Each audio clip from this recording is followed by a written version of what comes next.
Përshëndetje të dashur miq dhe mirë se erdhët. Tani në sezon e kemi edhe kungullin dhe sot për ju do sjell recetën reçel të përgatitur nga kungulli. Por duhet të keni kujdes. Duhet të zgjedhni nga ky kungull, kështu pra nga ky lloj që është i hollë dhe i gjatë, pasi ky është më i ëmbël dhe nga ky reçeli ju del më i mirë. Sa kilogram kungull do përdor, do e mat pasi që ta largoj lëvorën dhe ta prej në copëza të vogla, atëherë do e dim sakt edhe sa sheqer duhet të shtojmë. Pari nga kungulli duhet që të largojmë lëvorën dhe unë po përdor kështu një aparat të tillë për t'ia larguar sa më hollë, kështu në këtë mënyrë.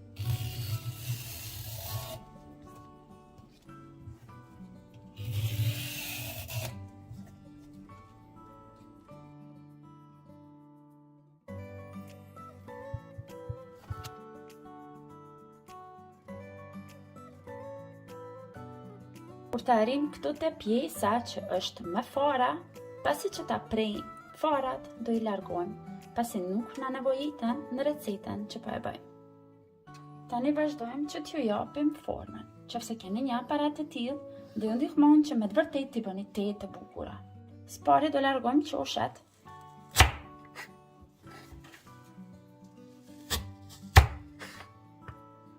Tani vazhdojmë që të bëjmë kështu, në këtë formë dhe në këtë mënyrë. Dhe me të vërtet, reçeli pastaj do duket tetë i bukur.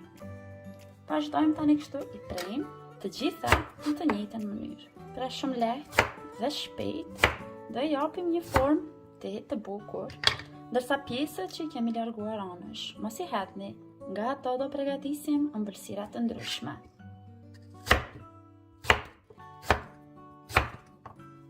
Tani që kam përfunduar me prerjen e tërë pjesëve të kungullit edhe i kam matur dhe fiks kam fituar 3 kg kungull, kështu të prerë në copëza më të vogla. Unë nuk kam një enë shumë të madhe, kudo mund që t'i vendos të gjithë pjesët e kungullit, do i ndaj në 2 pjesë, pra në 2 enë të ndryshme. Nëse ju keni një enë më të madhe, atëherë do i leni të gjitha aty në një enë. Në secilën enë do shtojmë ujë derisa t'i mbulojmë të gjitha pjesët e kungullit, pra i tërë kungullit të na mbetet t'i mbuluar me ujë. Pra derisa të mbushen me ujë dhe të jeni të sigurt se të gjitha pjesët janë të lagura me ujë. Tani në një enë tjetër kam shtuar dikon 400 ml ujë. Ruajtur formën kungullit gjatë zierjes dhe për të mos u dëmtuar, duhet që të përdorim gëlqere ose qireç. Dhe në total për 3 kg do kemi nevojë për 3 lugë gjelle, gëlqere ose qireç. Dhe shumë nga ju do pyesni se nuk mund të gjeni dhe me çka mund ta zëvendësoni.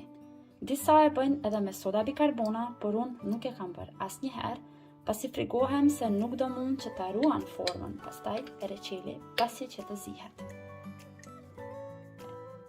Tani do e përzijem mirë që tërë gëlqerja të shkrihet te uji. Do presim pak për 2-3 minuta derisa të bie në fund pjesa më e trashë e gëlqerës. Tani në të dyja enët do e shtojmë në njërin enë gjysën dhe gjysën tjetër në enën tjetër. Kujdes mos ma bien këto copëzat e trasha. Tash do e ofroj për t'ju treguar. Pra kjo nuk duhet që të hidhet mbrenda, duhet ta largoni anësh. Me anë të një luge të përzijem që të bëhet bashkë gëlqerja që e kemi hedhur. Kështu në këtë mënyrë. Tani duhet që ta lëm që të pushon kungullin në lëngun e gëlqerës për 1 orë e gjys deri në 2 orë, derisa të sigurohemi që është forcuar mjaftueshëm dhe se nuk do dëmtohet pastaj gjatë zierjes.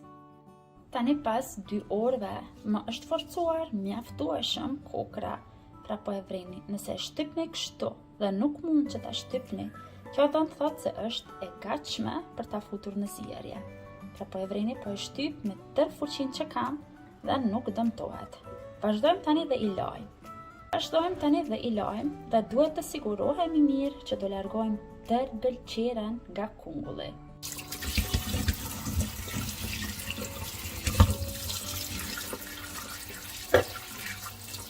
Siguroni se do e largoni ujin e tepërt nga i tërë kungulli. Tani kungullin e kemi gati, vazhdojmë që ta përgatisim shërbetin ku edhe do e zijejmë këtë reçel, pasi reçeli i kungullit duhet që të futet direkt në shërbet. Për 1 kilogram kungull do kemi nevojë për 800 gram sheqer. A do një blej kështu të gatshme me 800 gram, dhe kështu e kam më të lehtë edhe për matjen. Vazhdojmë parën e shtojmë sheqerin. Unë po shtoj 3 pako nga këto, pasi si që tregova më herët. Aty kam bërë gati 3 kg kungull.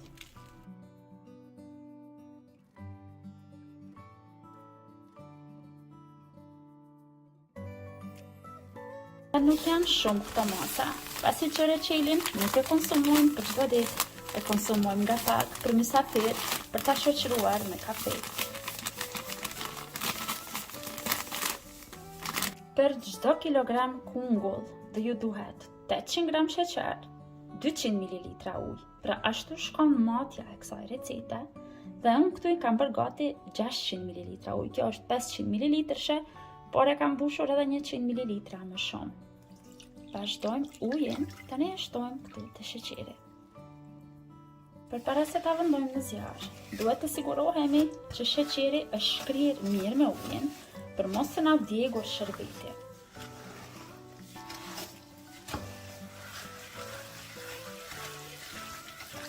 Në fillim, do e ndezim zjarrit në më të lartën dhe do presim derisa shërbeti të fillon që të vlan. Pra nuk do e shtojmë kungullin për derisa shërbeti nuk vlan. Dhe do përziej këtu edhe nga pak, për të siguruar që mos të më digjet sheqeri. Nga momenti që shohim që shërbeti po fillon të vlan në këtë mënyrë, zjarrin do e ndal në mesatare. Më njëherë, brenda vazhdojmë që t'i shtojmë pjesët e kungullit, por me kujdes mos t'i djegim duart, pasi shërbeti është val i nxehtë. Pak nga pak kungull dhe do përziejmë shumë lehtë, për të siguruar që i kemi futur të gjitha pjesët e kungullit të shërbeti, sa është ende i fortë kungulli, nuk do e dëmtojmë formën. Tani, duke u zier, edhe do bie poshtë kungulli, pra do shteret, por nuk do e përziejmë fare, për të siguruar që nuk do e dëmtojmë formën e bukur që e kemi dhënë reçelit. Për reçelin e kungullit duhet zakonisht që shërbeti të jetë më i trashë, sepse është i vetmi i cili e hollon shumë shërbetin. Pra nëse e bëjmë më të hollë shërbetin do bëhet si ujë dhe nuk do na bëhet fare i mirë reçeli. Për atë arsye, i vetmi reçel me shërbetin më të rëndë bëhet nga kungulli dhe mu për atë arsye që mos t'i hollohet shumë shërbeti. Vetëm që tregoj se si e hollon lëngun kungulli. Pra po e vremi sa i hollë që është bërë, tani duhet kohë që ta zijejmë derisa përsëri të na trashet lëngu dhe të bëhet lëng i mirë për reçel, por asesi nuk do e përzijejmë. Derisa të fillon që të shkumon reçeli, nuk guxojmë që ta përzijejmë për mos ta dëmtuar.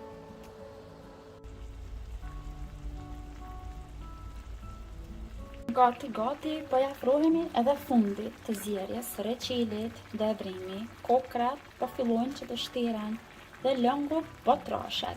Fiks 30 minuta që po e zijej, por për çdo rast do vazhdoj edhe për 5 minuta tjera vetëm. Dhe tani mund në fund fare të zierjes, brenda do shtoj vanilë sheqer, 2 pako. Do shtoj kështu, që do jep aromë edhe më të këndshme reçelit.